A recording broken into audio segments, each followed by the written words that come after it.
So this will be my very first request. Maarten in the Netherlands have asked me, he's given me the challenge of talking for 7 minutes about nothing. And he probably thought that that would be really clever and I wouldn't know what to do, but I like talking about nothing.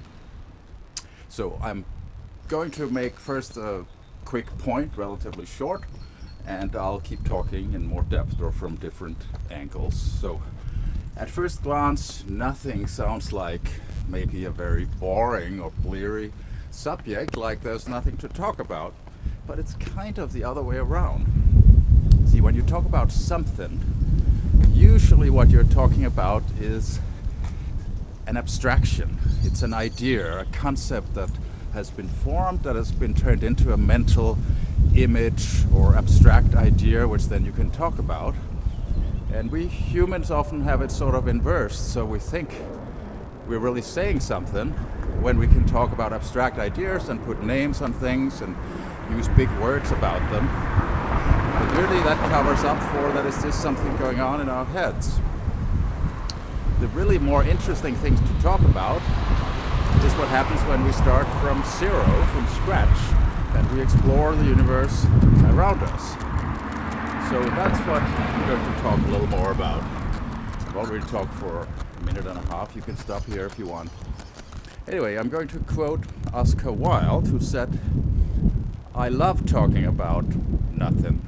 It's the only thing I know anything about." And I kind of agree with him. I don't know all that many things, but I'm pretty good at observing and perceiving and drawing conclusions from what I perceive directly. So now, there are various ways of looking at it. I read an interesting article yesterday by, what's his name, Donald Hoffman. He's a cognitive scientist, and he talked about a bunch of interesting things. It was an interview, actually. One of them is we would sort of assume that evolution would have favored the people who were best at relating to reality, meaning that probably it was the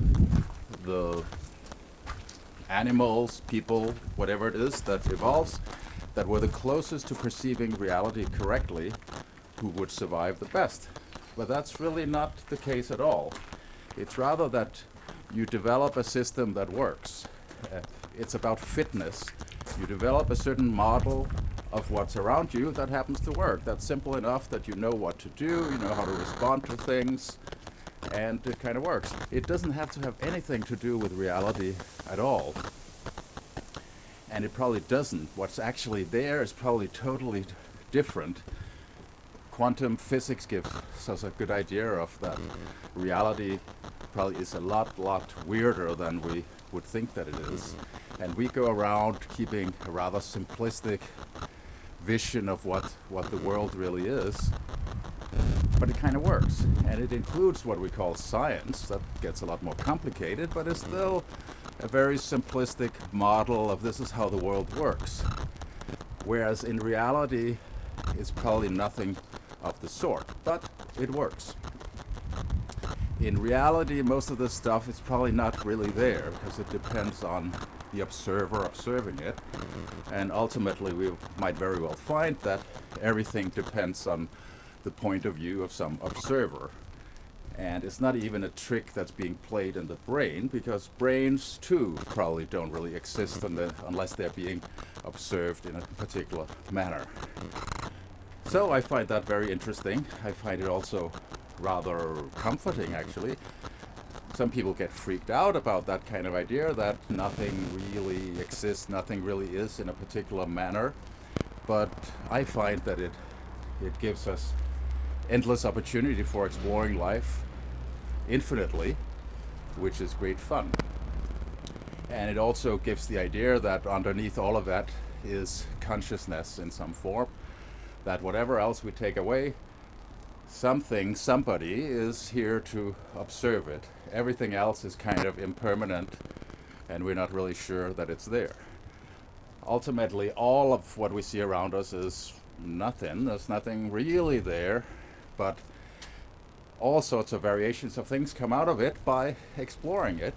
it turns it into something which is fun. But it's something that is impermanent. It's not something we can draw final conclusions from necessarily. Like the only thing that for sure is always there is some kind of conscious agent who's observing it. What exactly that is, that's not clear either.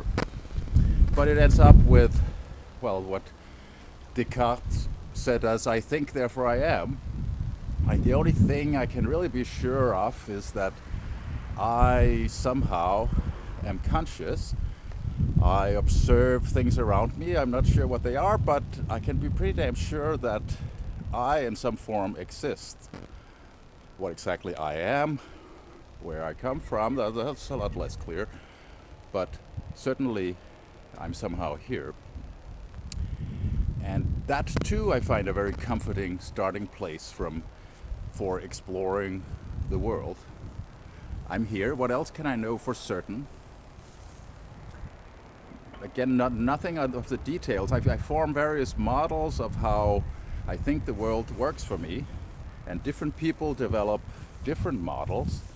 They don't all have the same thing. We might believe quite different things, and the world might work for you even though you believe fundamentally different things about how the world works.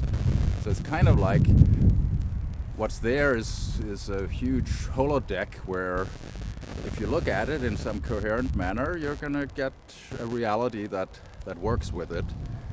And somebody else might start from a totally different place and they might get a reality that works for them too. None of it is really there, but what is really there is you and I in some form. How that works out in eternity, I'm not entirely sure, but it's all great fun to explore and to examine and philosophize a little bit about. There you go, that was around 7 minutes, so thank you for the challenge and the question. I will stop here.